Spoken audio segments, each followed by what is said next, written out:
भगवान महावीर स्वामी के चरणों में अनंत अनंत वंदन। श्री दशिका में विराजमान सिद्ध परमात्मा को वंदन नमन।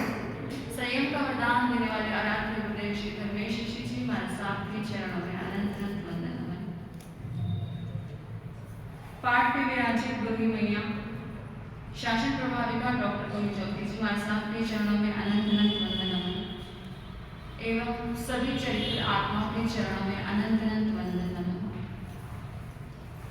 आप सभी के भीतर बैठे प्रभु को प्रणाम करती हूँ। हे प्रभु, मेरा प्रणाम स्वीकार करिए।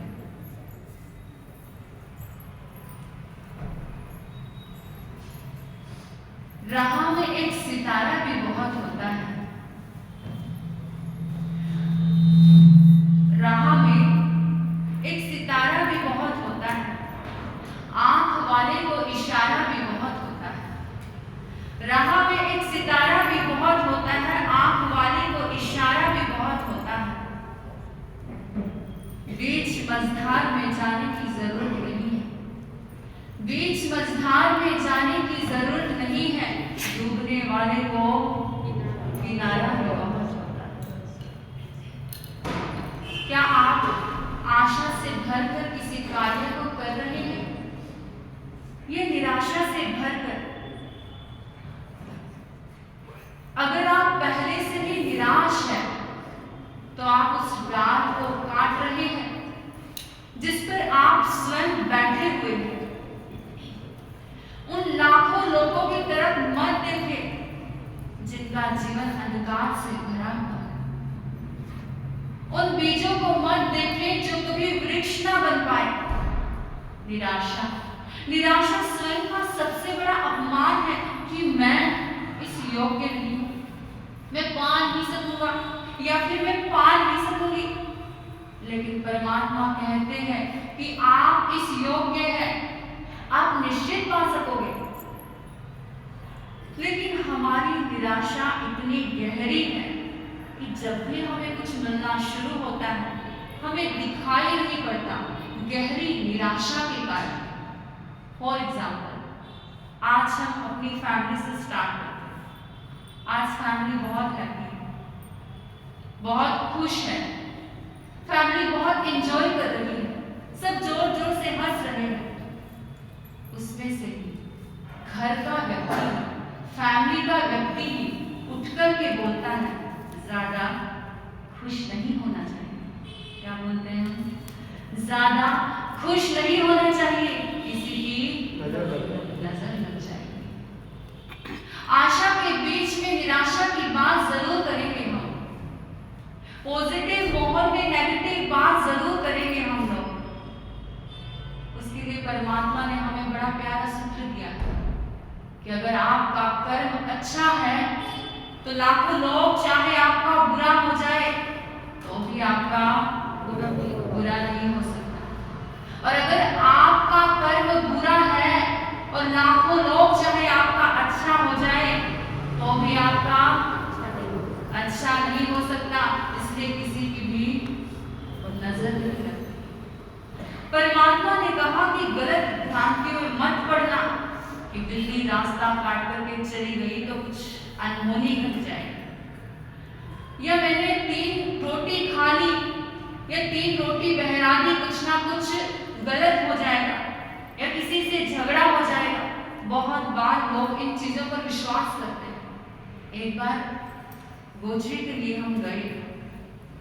एक घर में एक बहन ने 3 रोटी बहरा दी और जैसे ही जाने लगी उनका रुको रुको महाराज जी, 3 रोटी नहीं बहरानी चाहिए, कुछ ना कुछ अनहोनी घट जाएगी, 1 रोटी और लेकर के जाओ। तो उसके लिए परमात्मा ने हमें बड़ा प्यारा सूत्र दिया है। गौर से सुनना, ध्यान से सुनना कि यकीन करने से सबूत मिलते हैं और सबूत मिलने पर यकीन होता है। गौर से सुनना, यकीन करने पर सबूत मिलते हैं और सबूत मिलने पर यकीन होता है। इसका मतलब ये नहीं कि गलत भ्रांतियों में पड़े रहो, गलत बातों पर विश्वास करते रहो, अंधविश्वास पर विश्वास करते रहो। इसका मतलब ये भी नहीं कि कि डरो मत, डरो लेकिन सत्य को जानो, अंधविश्वास से बचो। जो लोग कहते हैं बिल्ली रास्ता काट करके चली गई कि कोई अनहोनी घट जाए, 3 रोटी खाने से, 3 रोटी बहराने से कुछ गलत हो जाएगा, तो हम 3 वंदना भी करते हैं, 3 वंदना भी करनी छोड़ देनी चाहिए, कुछ ना कुछ गलत हो जाए। तो इसलिए हमारे साथ अनहोनी नहीं घटती कि बिल्ली रास्ता काट के चली गई, बल्कि इसलिए कि हमने उस पर यकीन किया। किसी नेगेटिव चीज पर आपने यकीन कर लिया कि बिल्ली रास्ता काट के चली जाती है तो कुछ गलत हो जाता है। आपने सच में उस पर विश्वास किया और आप रास्ते से जा रहे थे, सच में बिल्ली रास्ता काट के चली गई, आप घर पहुंचे, सच में आपका किसी से झगड़ा हो गया, आप कहते हो देखो मैंने कहा था ना कुछ गलत हो जाएगा, लेकिन वो किसके कारण हुआ? तो नेगेटिव चीज पर विश्वास करने के कारण। हमारी जिंदगी में बहुत सारे दुख तो सिर्फ नेगेटिव चीज पर विश्वास करने के कारण होता है, इसीलिए हमें नेगेटिव चीज पर अंधविश्वास से बचना है, बहुत सारे दुखों से हम बच जाएंगे। इसका मतलब ये नहीं कि तुम डरो मत, डरो। भगवान महावीर स्वामी ने तो कहा कि दुनिया में किसी से मत डरो, दुनिया में किसी से मत डरो, लेकिन अपने कर्मों से जरूर डरना, क्योंकि कर्मों ने तो मुझे भी नहीं छोड़ा, तो तुम्हारी तो क्या औकात है। क्योंकि परमात्मा माफ कर देगा, लेकिन कर्म किसी को नहीं छोड़ेंगे। कर्म एक ऐसी चीज है कि अगर एक बछड़ा है और 100 गाय है सेम व्हाइट कलर की, तो वो अपनी इतना सेम कलर होने के बाद भी वो अपनी माँ के पास ही पहुंचता है। ठीक वैसे ही आप किसी भी कोने में छुप जाना, अगर आपने कर्म बुरा किया है तो आपको वो ढूंढ ही लेगा जिसके साथ आपने गलत कर्म किया है। तो मैं बात कर रही थी कि हम इतनी गहरी निराशा में जीते हैं, इतनी गहरी निराशा में जीते हैं कि जब भी हमें कुछ मिलना शुरू होता है हमें दिखाई नहीं पड़ता, गहरी निराशा के कारण। एक छोटी सी बात मैं आपको बताऊं, आपको मेरी बात समझ में आ सके। एक गुरु के पास एक युवक आया, गुरु से कहा गुरुदेव मैं बड़ा परेशान हूं। गुरु ने कहा क्या हुआ? उसने कहा मेरी पत्नी को नींद नहीं आती। क्या बोला?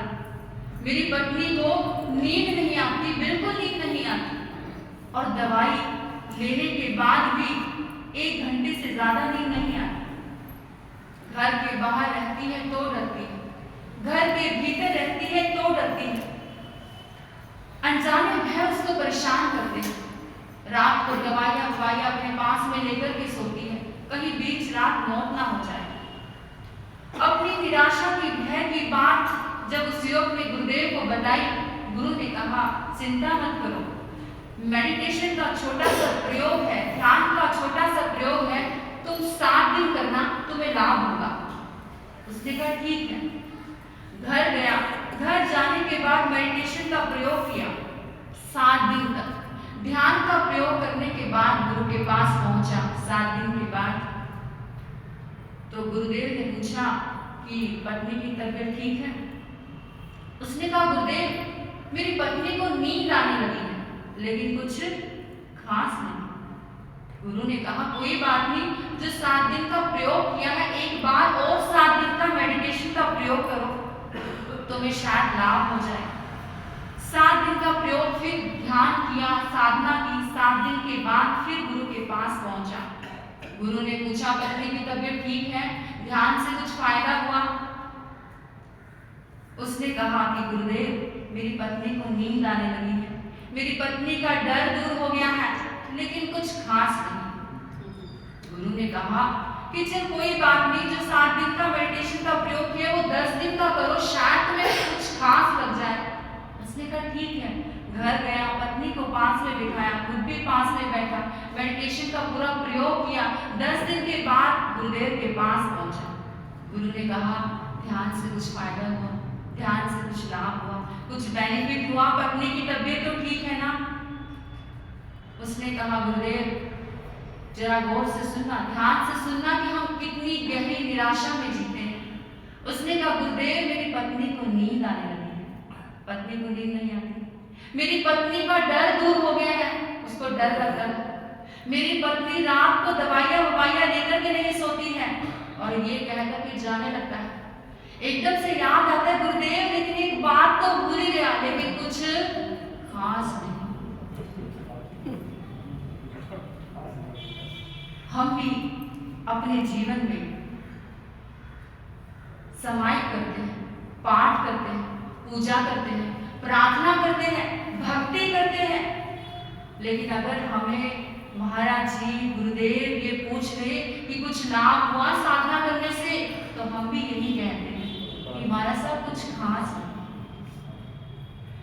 ऐसी जो दृष्टि होती है, ये निराशा से भरी दृष्टि होती है। ऐसे व्यक्ति का अगर कुछ बेनिफिट भी हो जाए तो भी उसको पता नहीं चलेगा।